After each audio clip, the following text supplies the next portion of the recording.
गौरी पुत्र गणेश भगवान की जय। बोलिए श्री लक्ष्मी नारायण भगवान की जय। जय श्री कृष्णा, राधे राधे। प्रिय भक्तजनों, सनातन धर्म में एकादशी तिथि का बड़ा ही विशेष महत्व माना गया है। भगवत गीता में भगवान श्री कृष्ण ने इस तिथि को स्वयं के समान ही माना है। मान्यता है कि इस पावन तिथि को विधि विधान के साथ भगवान विष्णु के निमित्त पूजा और जितेंद्र होकर व्रत करने वाले भक्तों की सभी मनोकामनाएं पूरी होती है। फाल्गुन मास के कृष्ण पक्ष की एकादशी तिथि को विजया एकादशी के नाम से जाना जाता है। पद्म पुराण और स्कंद पुराण के अनुसार स्वयं भगवान राम ने लंका पर विजय प्राप्त करने के लिए इसी एकादशी का व्रत किया था। मान्यता है कि विजया एकादशी का व्रत रखने और विधि विधान से पूजा करने से व्यक्ति की विपरीत परिस्थितियां भी अनुकूल होने लगती है और शत्रुओं पर विजय की प्राप्ति होती है। शास्त्रों में लिखा है कि इस एकादशी का व्रत करने से स्वर्ण दान, भूमि दान, अन्न दान तथा गौदान करने से भी अधिक पुण्य फल की प्राप्ति होती है और अंततः प्राणी को मोक्ष की प्राप्ति होती है।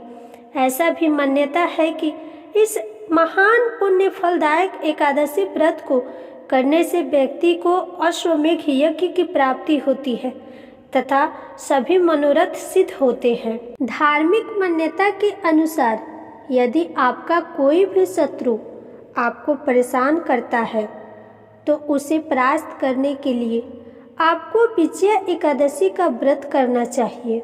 पद्म पुराण और स्कंद पुराण के अनुसार इस व्रत को भगवान श्री राम ने भी रावण पर विजय प्राप्ति के लिए किया था। कथा के अनुसार लंका जाने के लिए, सागर पार करने और रावण को परास्त करने को लेकर लक्ष्मण जी ने श्री राम को वकदलाभ्य मुनि से सलाह लेने को कहा तो महामुनि वकदलाभ्य ने सेना सहित श्री राम को फाल्गुन मास की विजया एकादशी व्रत करने को कहा। व्रत की विधि जानकर श्री रामचंद्र ने फाल्गुन माह कृष्ण पक्ष की एकादशी का व्रत किया और प्रभु श्री राम जी ने लंका पर विजय भी पाई। इसीलिए इस व्रत को विजया एकादशी के नाम से जाना जाता है। तो दोस्तों, आइए जानते हैं साल 2024 में फाल्गुन माह कृष्ण पक्ष की विजया एकादशी का व्रत कब किया जाएगा, कौन सा दिन पड़ रहा है, पारण का शुभ मुहूर्त कब होगा और विजया एकादशी के दिन भगवान श्री विष्णु की पूजा आराधना किस प्रकार करें।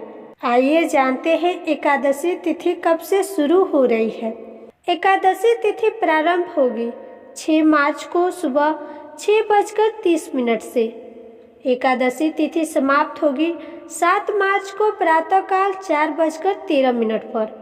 तो उदय काल से ही एकादशी तिथि 6 मार्च को पूरे दिन रहने वाली है। इसलिए विजया एकादशी 6 मार्च दिन बुधवार को रखा जाएगा। अब आइए व्रत के पारण के शुभ मुहूर्त क्या है जान लेते हैं, क्योंकि एकादशी व्रत जब आप करते हैं तो आपको व्रत का पारण भी शुभ मुहूर्त में ही करना चाहिए, अन्यथा व्रत का पूर्ण फल आपको प्राप्त नहीं होगा। व्रत के पारण का शुभ मुहूर्त होगा 7 मार्च को 1:45 से शाम 4:04 तक। अब आइए पूजा विधि के बारे में कुछ जान लेते हैं।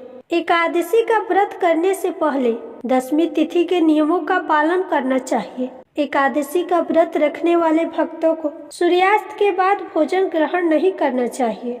दशमी तिथि को ही तुलसी पत्र तोड़कर रख लेने चाहिए और इस दिन मांस, मंदिरा, लहसुन, प्याज या किसी प्रकार के तामसिक भोजन या मसूर की दाल आदि का सेवन नहीं करना चाहिए। एकादशी व्रत के दिन ओम नमो नारायण, ओम भगवते वासुदेवाय या हरे कृष्णा मंत्र का यथासंभव जाप करना चाहिए। व्रत की कथा पढ़ने व सुनने के साथ ही भगवान को फूलों सहित तुलसी पत्र का भोग लगाना चाहिए। दिन भर उपवास रखकर व्रत के नियमों का पालन करना चाहिए और अगले दिन शुभ मुहूर्त में ही व्रत का पारण करना चाहिए। व्रत का पारण करने से पहले भगवान को शुद्ध सात्विक भोजन का, पीले मीठे चावल का और तुलसी पत्तों के साथ ही तिलों का भी भोग लगाना चाहिए। मौसमी फलों में केला, आंवले या बेर का भोग भी बहुत ही शुभ रहता है। इन्हीं सब प्रसाद को ग्रहण करके आपको अपना उपवास भी खोलना चाहिए। व्रत का पारण करते समय सबसे पहले तुलसी पत्र और जल को अपने मुख में डालकर उससे व्रत का पारण करने के बाद कुछ समय के बाद आप शुद्ध सात्विक भोजन ग्रहण कर सकते हैं।